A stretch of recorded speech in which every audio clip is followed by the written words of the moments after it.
एक रावण की कहानी हम सब ने सुनी, कहानी उसके अत्याचार की, कहानी उसके अहंकार की, कहानी उसके दुर्व्यवहार की और फिर राम के हाथों उसके संहार की।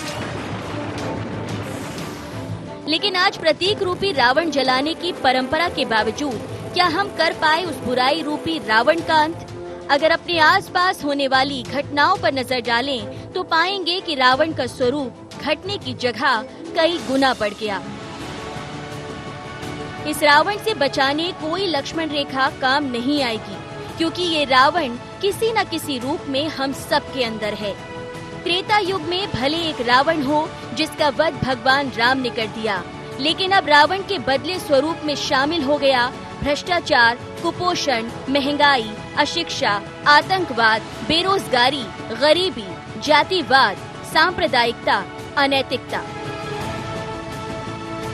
इस रावण का कद बढ़ रहा है और इससे निजात दिलाने के लिए चाहिए इस कलयुग में राम, जो जनता को दिलाए इससे राहत। लेकिन जो जिम्मेदार हैं वो रावण के अंत पर क्या कहते हैं, सुनिए। जो चीजें हो रही हैं वास्तव में ये कलयुग इसी को कहा गया है। हम सभी अपने स्तर पर जो बात करते हैं उसका आचरण भी वैसा करें तो निसंदेह उसको ठीक किया जा सकता है। महात्मा गांधी, विनोबा भावे, ऐसे अनेक लोग हुए जिन्होंने मार्गदर्शन दिया, लोगों को दिशा दी। दिशा देने वाले लोगों की आवश्यकता आज फिर है समाज को। वो दिशा यानी सात्विक दिशा, वो सात्विक दिशा से ही हम ठीक कर सकते हैं। पंडित दीनदयाल उपाध्याय जी ने जिस तरीके का हमको रास्ता दिखाया, हम उस पर चलें, उसका अनुसरण करें। केवल कार्यक्रम तक नहीं तो हम उसको आत्मसात करें, तो यही हो सकता है, क्योंकि आबादी देश की बहुत बड़ी है। तो मैं समझता हूँ कि ये एक ऐसी चीज़ें हैं कि फिर जो मैक्सिमम पे पहुँचती है, जैसे रावण युग में, रावण काल में सब चीज़ें मैक्सिमम पहुँच गई, उसका संहार हुआ।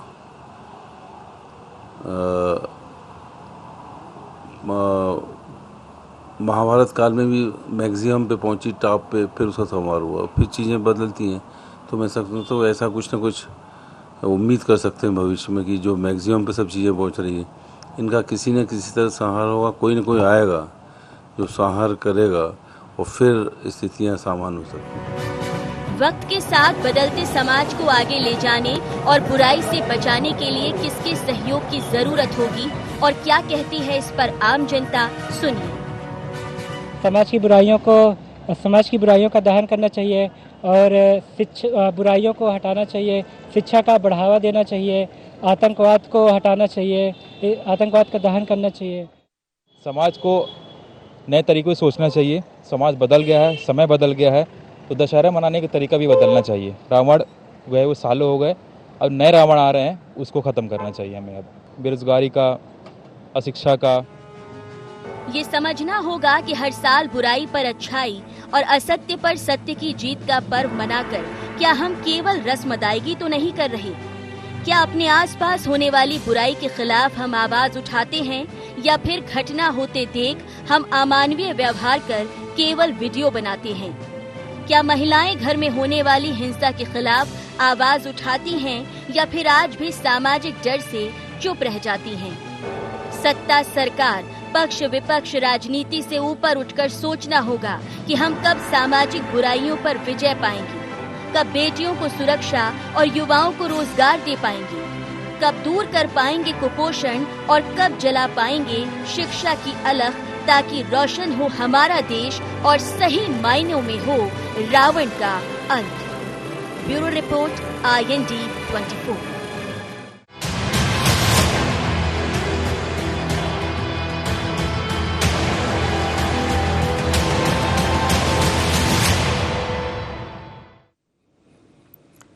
नमस्कार, IND एजेंडा रावण और राम में आपका स्वागत है। मैं हूं आपके साथ नवीन पुरोहित। चर्चा को विस्तार देंगे, उसके पहले IND एजेंडा के मुख्य बिंदुओं की तरफ एक निगाह डालते हैं। क्या प्रतीकात्मक रावण जलाने से होगा सामाजिक बुराइयों का अंत? क्या बेहतर समाज का निर्माण कर रावण का कर सकेंगे सर्वनाश? रावण वध के लिए सामाजिक जिम्मेदारी कब निभाएंगे सब? क्या सरकारें साकार कर पाएंगी राम राज्य की कल्पना? नमस्कार, इन्हीं सवालों के साथ चर्चा में आप सबका पुनः स्वागत है।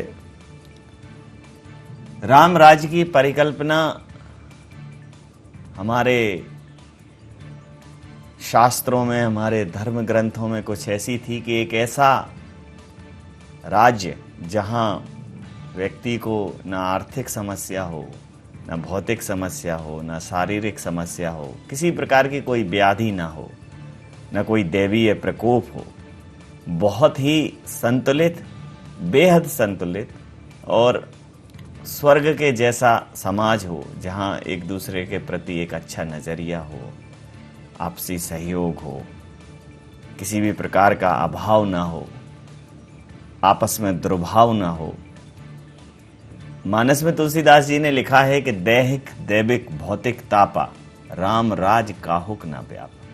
न कोई दैहिक संताप था, न कोई दैहिक संताप था, न कोई भौतिक संताप था, किसी भी प्रकार का कोई संताप था नहीं। यह राम राज्य की परिकल्पना थी। आज भी सरकारें, चाहे वो कांग्रेस की हों और भारतीय जनता पार्टी की हों, सुशासन की बात करती हैं, राम राज्य की परिकल्पना की बात करती हैं, लेकिन जैसे जैसे हम विकास की दौड़ में आगे होते चले जा रहे हैं, बहुत कुछ छूट रहा है, बहुत कुछ टूट रहा है। और जो समस्याएं हैं, सालों तक गरीबी हटाओ का नारा हमारे बीच में जिंदा रहा, लेकिन गरीबी हटी नहीं।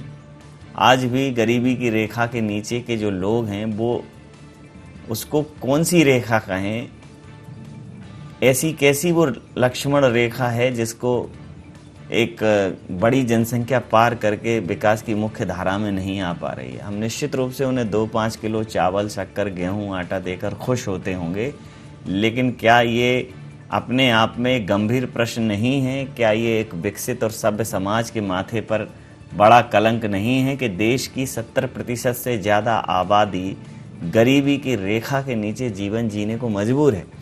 तो रावण सिर्फ एक प्रतीक नहीं है, रावण है एक विचार। बेरोजगारी का रावण, अशिक्षा का रावण, कुपोषण का रावण, महंगाई का रावण, सामाजिक भेदभाव का रावण, जातिगत संघर्ष का रावण, भाषाई संघर्ष का रावण, प्रांतीय संघर्ष का रावण, दलगत राजनीति का रावण, और अब तो दल जाति विशेष के नाम पर जिस प्रकार की राजनीति चमकाई जा रही है, वो सब। तो राम कहाँ हैं, कहाँ ढूंढें और कहाँ राम के आदर्शों को हम स्थापित करें? जहाँ सामाजिक समरसता की बात थी, वो राम जिन्होंने भीलनी के बेर खा के निषाद राज की नाव से नदी को पार करके समाज को ये संदेश दिया कि जातियां सिर्फ और सिर्फ काम के आधार पर हैं, मनुष्य के बीच में कोई भेद नहीं है। फिर कहाँ हम किस राह पर चले गए? जो हमारे ये जो आदर्श थे, हमारी ये जो मर्यादाएं थी, हमारे ये जो सत्कर्म थे, वो पीछे छूट गए। इसी मुद्दे पर करेंगे चर्चा। गैर राजनीतिक चर्चा में आपका स्वागत है। ब्रजगोपाल लोहिया जी भारतीय जनता पार्टी के नेता हैं, हमारे साथ जुड़े हैं। भानु प्रताप शर्मा जी पूर्व सांसद कांग्रेस के हमारे साथ जुड़े हैं। वरिष्ठ पत्रकार सुरेश शर्मा जी वरिष्ठ पत्रकार हमारे साथ जुड़े हैं। आप समस्त महानुभावों का बहुत बहुत स्वागत है। ब्रजगोपाल जी, अगर प्रभु श्री राम का मंदिर बना भर देने से ही राम राज्य की स्थापना होती, तो हजारों मंदिर हैं इस देश में पूर्व से ही। राम राज्य की परिकल्पना तो राजा राम के जो आदर्श हैं, जो उन्होंने अपना मर्यादाई जीवन जिया है, वो जो उनके आदर्श हैं, जो उनका चरित्र है, उसका अनुसरण ही राम राज्य है। राम राज्य की परिकल्पना में पहले भी बोल चुका हूं कि किसी भी प्रकार का कोई संताप ना हो, वहां राम राज्य है। भारतीय जनता पार्टी राम राज्य की परिकल्पना करती है तो क्या मानते हैं कि एक भवन बना देने से राम राज्य आएगा, या राम राज्य की परिकल्पना आपके जहन में कोई दूसरी है? हमारे जहन में नवीन जी, सबसे पहले तो मैं आपको एक बात बताऊं कि आज विजयदशमी का पर्व है। आपके चैनल के माध्यम से मैं मध्य प्रदेश और देश की जनता को उसकी शुभकामनाएं देना चाहता हूँ और दूसरी आपका अभिनंदन करना चाहता हूँ कि आपने इस तरह के मुद्दे पर चर्चा की, जिस तरह मैं 4 वर्ष हो गए इस तरह के मुद्दे पर कभी इस पर चर्चा में शामिल नहीं हुआ, इसलिए आपका बहुत अभिनंदन।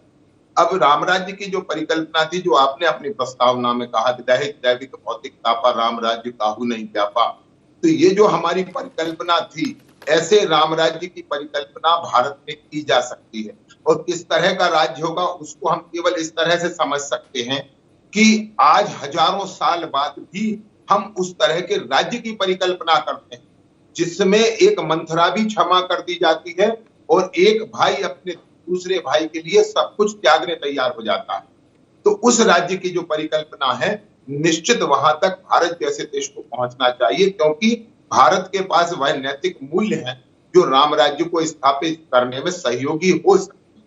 परंतु जैसा सामाजिक वातावरण है, जो समाज का ताना वाना है, जो प्रगति है, उसे हमने केवल आर्थिक प्रगति के रूप में देखना शुरू कर दिया और जब से हमने प्रगति का आर्थिक मूल्यांकन शुरू किया, हमारे नैतिक मूल्यों में गिरावट आती है। आपने जो जिक्र किया था कि शबरी के बेर, सुदामा के तांदुल और एक निषाद के साथ पार निकलने वाले राम, परंतु समाज से हम इन विकृतियों को आज भी पूरी तरह समाप्त नहीं कर सके। हाँ, ये जरूर है कि कुछ वर्षों में ये ढीली जरूर पड़ी है, कमतर हुई है, परंतु अभी भी उसमें बहुत काम होने की आवश्यकता है।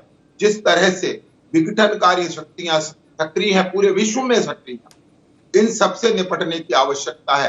एक सुदृढ़ साम्राज्य जो राम ने जिस तरह का स्थापित किया था, उसका मैं चौपाई का और जिक्र करना चाहूंगा, उल्लेख करना चाहूंगा कि नहीं दरिद्र कोई दुखी न दीना, नहीं को अबुध न लक्षणहीना। कोई दुखी और दरिद्र नहीं है, कोई अशिक्षित नहीं है और कोई लक्षणों से हीन नहीं है। मतलब शिक्षा का बहुत ही बड़ा महत्व राम राज्य में था। नहीं नवीन जी, शिक्षा का था, व्यवस्था का था। व्यवसायी अपना व्यवसाय ईमानदारी से करते थे, शासकीय कर्मी अपना जिम्मेदारी ईमानदारी से निभाते थे, जो जनता है वो कर ईमानदारी से चुकाती थी। यानी जिस व्यक्ति को जो कार्य दिया गया था वो कार्य पूरी ईमानदारी से किया जा रहा था और यही वास्तविक राम राज्य है। राम राज्य में देखिए आप, मांगई बारिद देई जल रामचंद्र के राज। एक प्रश्न आपसे पूछना चाहूंगा लोया जी, एक प्रश्न जी, कि 70 साल में कांग्रेस ने कहा कि गरीबी हटाओ, मुझे नहीं मालूम कितनी हटी, लेकिन 2014 में जब केंद्र में आपकी सरकार आई और आज 2021 है, 7 साल हैं। 7 साल में मतलब एक भौतिक दृष्टिकोण से देख लें तो गरीबी की रेखा के नीचे के लोग जो है उन तक आपकी दृष्टि मतलब वो आपको दृष्टिगोचर हो नहीं रहे, दृष्टिपात नहीं हो पा रहा है आपका, वो संख्या घटी नहीं। नहीं देखिए नवीन जी, मैं एक बात आपसे कहूं, ये बात सही थी कि सबसे ज्यादा काम इस सरकार के दौरान उनके लिए हुआ, क्योंकि पंडित दीनदयाल उपाध्याय का जो आदर्श था अंत्योदय का, उसके आधार पर सरकार चल रही थी। परंतु ये पिछला 1.5 वर्ष जो कोविड में गया, परंतु इसमें आप एक बात को जरूर देखेंगे कि कोविड के दौरान सरकार ने जो घोषणाएं की और सरकार ने जो राहत का काम किया, वो गरीब को ध्यान में रख के किया गया, वो मजदूर को ध्यान में रख के किया गया, वो गांव को ध्यान में रख के किया गया, वो किसान को ध्यान में रख कर किया गया। और ये जो बेहतर समाज की स्थापना का प्रयत्न है, ये कोई 1-2 दिन का प्रयत्न नहीं है, ये एक बहुत बड़ा प्रयत्न है। और देखिए, राम राज्य के पहले दशरथ का राज्य था, वो भी कोई बहुत बिगड़ी हुई व्यवस्था नहीं, और इसलिए जो राज्य व्यवस्था हमें मिली है वो अचानक से नहीं सुधर सकती है, परंतु उसमें सुधार होगा। और मैं उसमें आपको कहां से मिली है? आप कांग्रेस को दशरथ नहीं कहना चाहते तो आप क्या कहना चाहते हैं? आपको कांग्रेस की जो व्यवस्था आपको मिली वो क्या किस प्रतीक से आप कांग्रेस को नवाजना चाहते? देखिए मैंने आपसे फिर कहा कि आज वो राजनीतिक चर्चा नहीं थी, परंतु मुझे ये कहना पड़ेगा कि जो लोग 2007 में राम को ही नकार चुके हैं, तो राम राज्य की अवधारणा की तो चर्चा नहीं हो सकती। परंतु तो राजनीतिक गैर राजनीतिक है, लेकिन राजनीतिक भाई राजधर्म तो आएगा ना बीच में, राजधर्म तो बीच में आएगा। पूछ लेता हूँ, कांग्रेस के भानु प्रताप शर्मा जी हैं। भानु प्रताप जी इशारों में उन्होंने कह दिया है कि 2014 से ये राम राज्य के लिए कृत संकल्पित हैं, लगे हुए हैं, लेकिन जो आपने इन्हें व्यवस्थाएं सौंपी वो उतनी बेहतर नहीं थी। नवीन जी, सबसे पहले तो दशहरे की शुभकामनाएं मैं आपको और आपके माध्यम से मध्य प्रदेश के सभी लोगों तक पहुंचाना चाहता हूं कि ये बुराई पर अच्छाई की जीत, अधर्म पर धर्म की जीत और सच की जीत सब दिशा में हमें प्रेरणादायी होती है जी।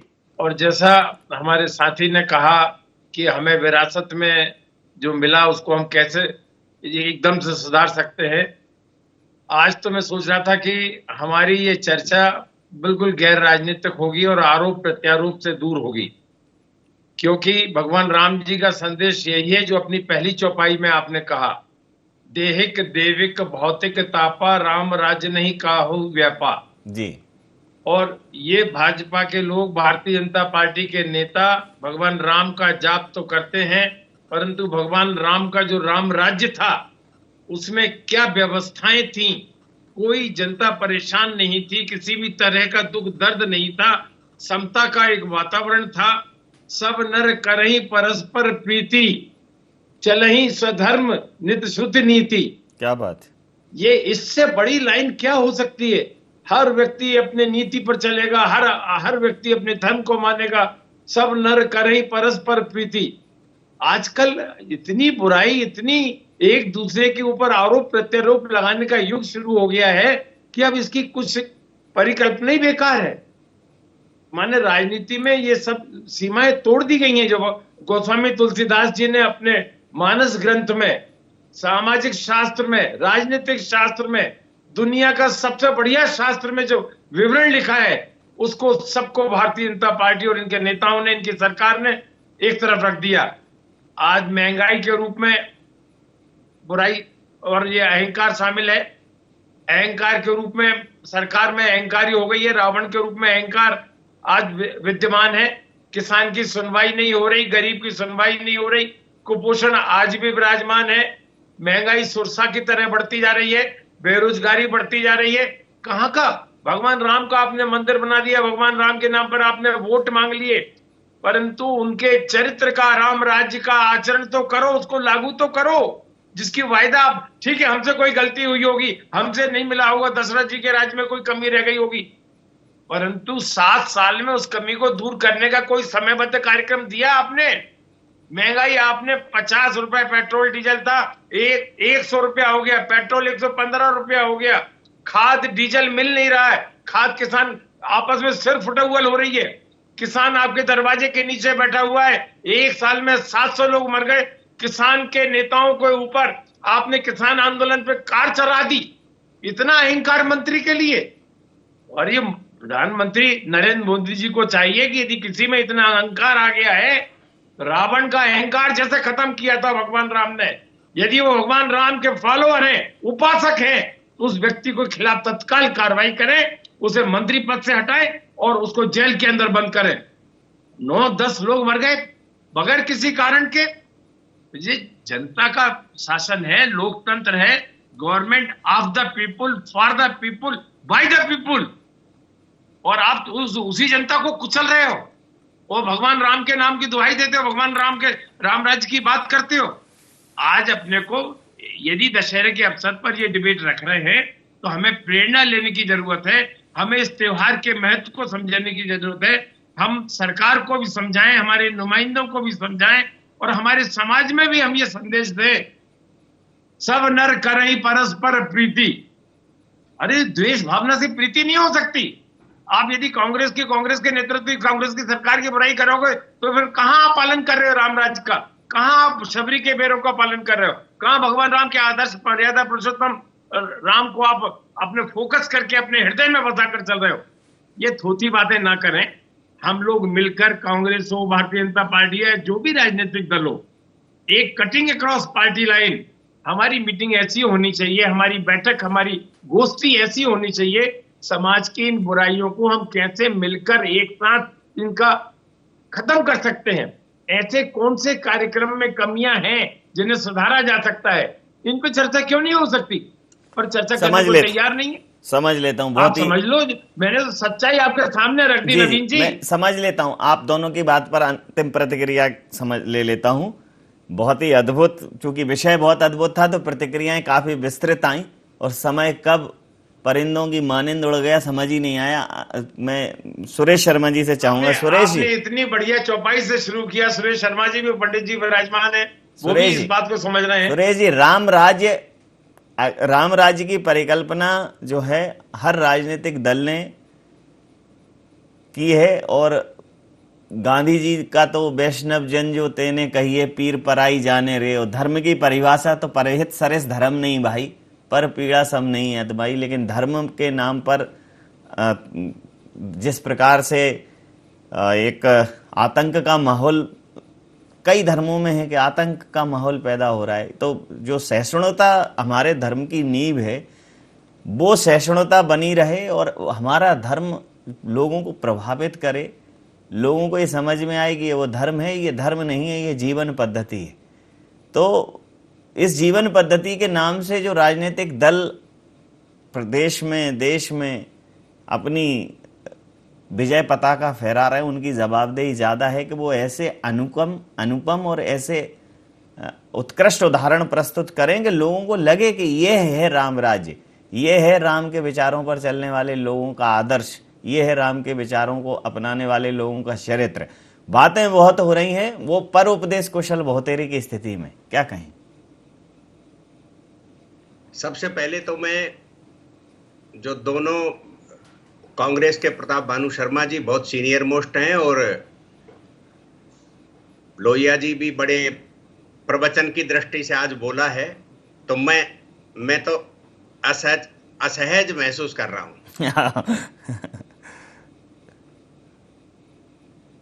जी जी। और मुझे धर्म के संबंध में बोलने का मौका मिल रहा है तो मेरे लिए निश्चित रूप से कई बार ये असहज स्थिति बन जाती है। और जब मैं आपको नवीन जी देखता हूं जी, तो तब तो मैं और अपने आप को ये महसूस करता हूं कि आज जो है किसी यदि पंडित को या विद्वान को बुलाते तो ज्यादा बेहतर होता, पर फिर भी मैंने उसी को बुलाया, मैंने पंडित को ही बुलाया है। ढाई आखर प्रेम का पढ़े सो पंडित होए। जो आपका प्रेम, स्नेह और आशीष मेरे ऊपर पिछले 5 सालों से निरंतर निर्जर है, तो मेरे लिए तो आपसे बड़ा पंडित है नहीं। मैं बहुत ईमानदारी से एक बात कहना चाहता हूं कि हमारे यहाँ जो राजनेता हैं जी, उनका ये सोच बन गया कि कितनी कमियां निकाली जाएं जी, और कमियां निकालने की जो सोच है उसके कारण हमें अच्छाइयां नहीं दिखती जी।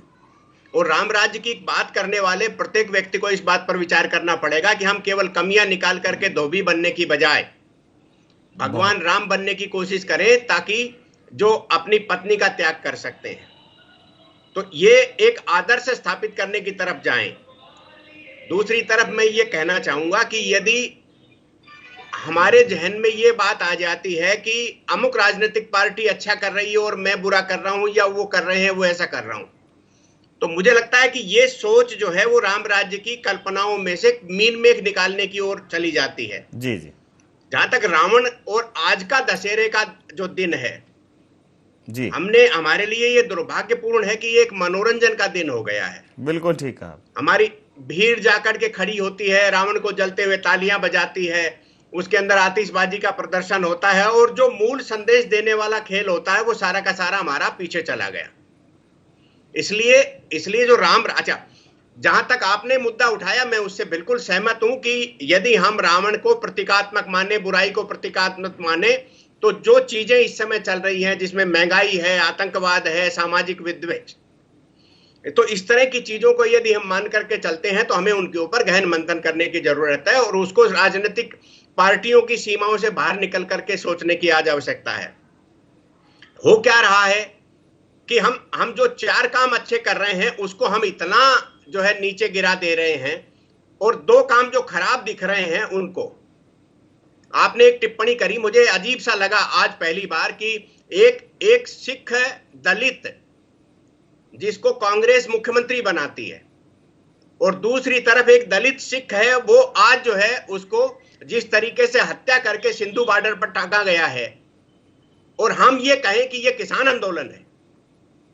जहां एक मंत्री का बेटा जेल भेज दिया गया कि वो उसकी गाड़ी जो है आंदोलन पर चढ़ गई, आंदोलनकारियों पर चढ़ गई, क्योंकि वो हमने मंत्री के बेटे पर पॉलिटिकल प्रेशर बनाया और हमने उसको जेल भिजवा दिया। लेकिन एक नेता के द्वारा ये नहीं कहा गया कि जो 3 लोग मारे गए लाठियों से पीट पीट करके, तो कौन सा क्रूर था और कौन सा क्रूरतम था।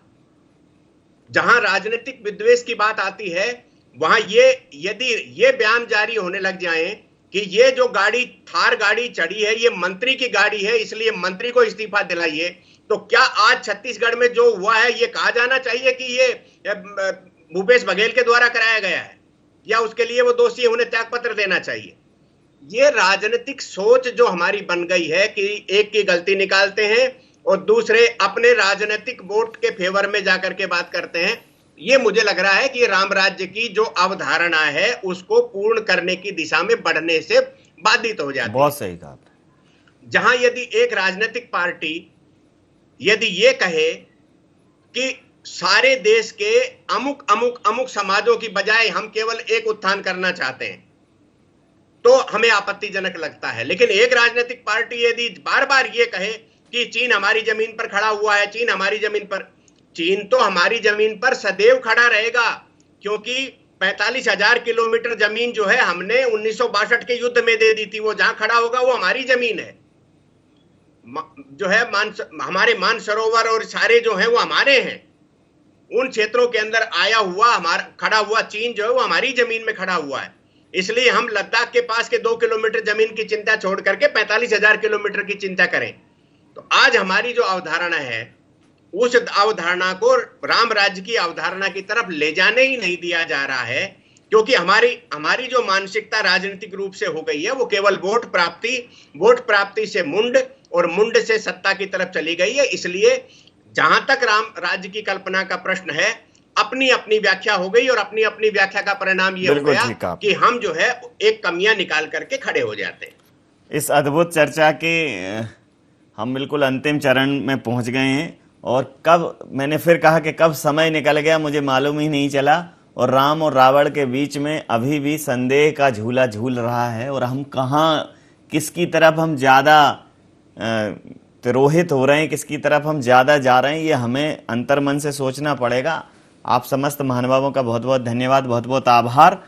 तो राम राज्य की जिस परिकल्पना के लिए मुझे एक नज्म के कुछ पंक्तियां मुझे याद आ रही हैं कि जिस सुबह की खातिर हम योग युग से सब मर मर के जीते हैं, जिस सुबह की अमृत की धुन में हम जहर के प्याले पीते हैं, वो सुबह ना आए आज मगर पर वो सुबह कभी तो आएगी, वो सुबह कभी तो आएगी, वो सुबह कभी तो आएगी। राम राज्य का वो भोर कितना अद्भुत होगा, इसकी परिकल्पना करने से ही चित्त आनंदित हो जाता है। लेकिन राम एक विचार हैं, रावण भी एक विचार है। हम किसको आत्मसात करते हैं, हम किसको अपनाते हैं, हम अपने अंतर से किसको बाहर कर पाते हैं, ये सिर्फ और सिर्फ आज जो हमारे नीति नियंता हैं उनके ऊपर निर्भर है। वर्तमान समय में तो रावण जो है वो सिर्फ दशानन नहीं है, वो तो सहस्त्र शीश वाला हो गया, हजारों सर हैं अभी तो उसके, और ज़्यादा प्रभावशाली और बलशाली है। हमारे देश के जो राम के आदर्शों को लेकर राजधर्म का पालन कर रहे हैं, उनको सोचना पड़ेगा कि इस रावण का वध कैसे करें। आई इंडिया एजेंडा में नहीं, आप बने रहिए IND24 के साथ और देखते रहिए IND24। नमस्कार।